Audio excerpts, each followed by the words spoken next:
Billionaire CEO was taken by a couple make him her lovely husband, but the story begins in a bustling modern city known for its glittering high-rise towers, neon lights, and the quiet charm hidden in its narrow traditional streets. People called it a place where dreams collided with destiny and where unexpected connections shaped the future more than any plan could. In this city lived Yunha, a simple but bright 21-year-old girl known for her soft laugh, hopeful eyes, and her habit of seeing goodness in everyone, even when the world tried to give her reasons not to. She worked at a small stationery shop tucked between two large buildings, a place filled with colorful pens, handmade notebooks, cozy lights, and a warmth that matched her personality. She loved her job because it allowed her to meet people, observe their stories, and find joy in the smallest things. On the opposite side of the city was a world completely different from hers, a world of luxury cars, skyscraper offices, private elevators, and decisions that affected thousands of employees. That world belonged to Ji-hoon Kang, a 27-year-old billionaire CEO known for his brilliant mind, calm personality, and ability to solve problems with frightening precision. He had inherited Kang Global from his late father but expanded it through pure dedication, working long hours, and refusing distractions. He lived in a penthouse that overlooked the entire city and was surrounded by people who admired him, feared him, or wanted something from him,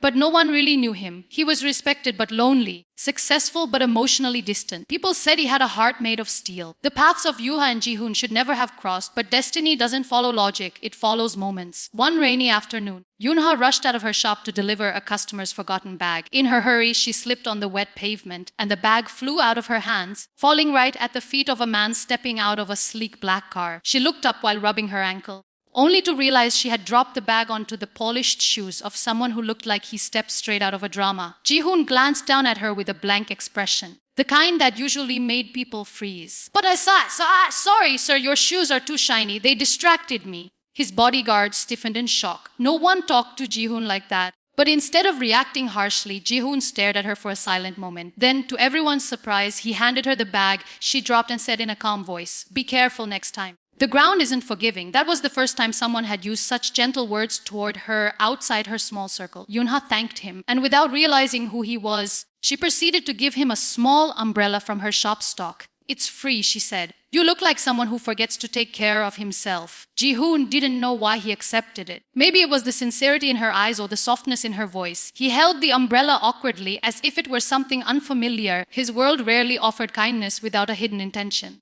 When his driver whispered, "Sir, she doesn't know you," Ji-hoon unexpectedly replied, "It's better that way." The moment stayed with him longer than expected. The next day, an unfamiliar feeling nudged him toward the same street. He had an entire empire to run, yet he found himself walking past the stationery shop, pretending it was coincidence. But Yunha noticed him immediately. "Umbrella, did it help? Did you stay dry?" Ji-hoon froze, unused to such casual friendliness. "It worked," he answered simply. "Good," she smiled brightly. "Then you owe me a smile too." He didn't smile back. He didn't know how to, but she laughed anyway, saying, "That's okay. I'll collect it next time." Ji-hoon found himself visiting the shop again the next day and the next, always telling himself he was just passing by. But every time Yunha greeted him with her simple warmth, her random observations, and her stories about customers who bought cute stickers. She didn't know anything about his wealth or position. That made her presence strangely refreshing. She treated him like a human, not a CEO. Slowly, without realizing it, Ji-hoon began to change. He started listening when she talked, paying attention to her expressions, noticing how her eyes sparkled when she spoke about dreams. She wanted to own a bigger shop one day and publish her own stationery brand, something that brings joy to people. She said, "Even tiny things can change someone's entire day." He admired her for that.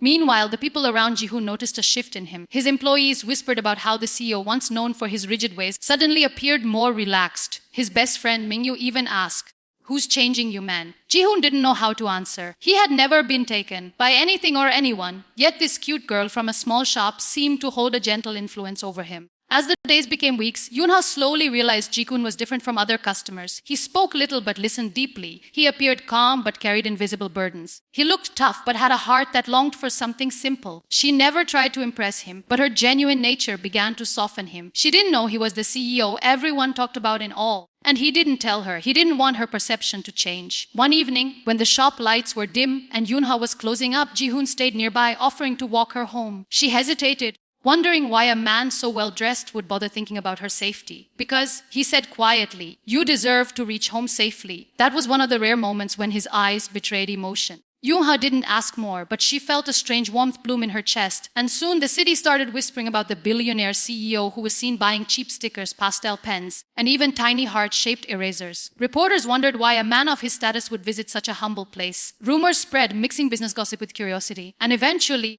the truth reached Yoonha, but from a customer who recognized him. Her heart dropped. She confronted him gently the next day, her voice quiet. "Why didn't you tell me?" Ji-hoon didn't try to defend himself. He simply replied, "I didn't want to become someone different in your eyes." She stared at him, processing everything. "You're still you," she said. But it's a lot to take in. Though her voice was soft, Ji-hoon felt the distance immediately, and for the first time, the fear of losing someone began to take root inside him. He tried giving her space, but that space became a wall. Yuha didn't avoid him entirely, but her comfortable warmth was replaced with uncertainty. She questioned whether she belonged in his world. She wondered if people would think she wanted his money. She feared becoming a target of gossip or criticism. And Ji-hoon sensed all of it. One night, after hours of thinking, he made a decision. With humility that no one had ever seen from the powerful CEO, he visited her shop again. This time without bodyguards, without his luxury car, without anything that represented his status. "Yoonha," he whispered, "I don't want to lose what we have, but I also don't want you to feel pressured. Tell me what you want and I'll follow." She took a deep breath. "I want time," she said honestly. "I want to understand if we can exist in the same world without losing ourselves." Ji-hoon nodded. He didn't push, he didn't insist. He simply respected her wish. Days passed slowly. Ji-hoon continued working as always, but his thoughts wandered to her every so often. Yoonha continued managing her shop, but her heart felt heavier. She missed his calm presence, his awkward attempts at kindness, his silent but steady support. Eventually, she realized the truth. She didn't need him to be perfect or ordinary. She just needed him to be honest. And she missed him not because he was a CEO, but because he was Ji-hoon. One morning, she made her decision. When Ji-hoon arrived at the office for an important meeting, he found her waiting in the lobby with a tiny paper crane she had folded herself. "For courage," she said softly. He stared at her in surprise, then gently held the crane. "Are you coming back to me?" She smiled. "Only if you'll walk with me at my pace. Not as a CEO, as yourself." Ji-hoon felt something peaceful settle in his chest. "Then I'm yours," he said quietly. "Not because you took me, but because I found myself choosing you." Their relationship didn't turn into a dramatic romance. They didn't rush. They didn't make promises too big for their age or their worlds. Instead, they built something steady. Respect, warmth, and understanding. Yoonha helped Ji-hoon learn to see life beyond responsibilities. Ji-hoon helped Yoonha believe in her dreams without fear. And slowly, step by step, the world around them began to accept their bond. Months passed, and Yoonha expanded her stationery shop with Ji-hoon's gentle guidance, but not his money. She insisted on doing it her way, and Ji-hoon admired her even more for that. Eventually, in a quiet moment, when the city lights shimmered like stars, Ji-hoon told her, "If one day you want a future with me, not defined by wealth but by partnership, I'll be here." Yoonha didn't answer immediately, but she took his hand gently, letting him know she was walking toward that possibility.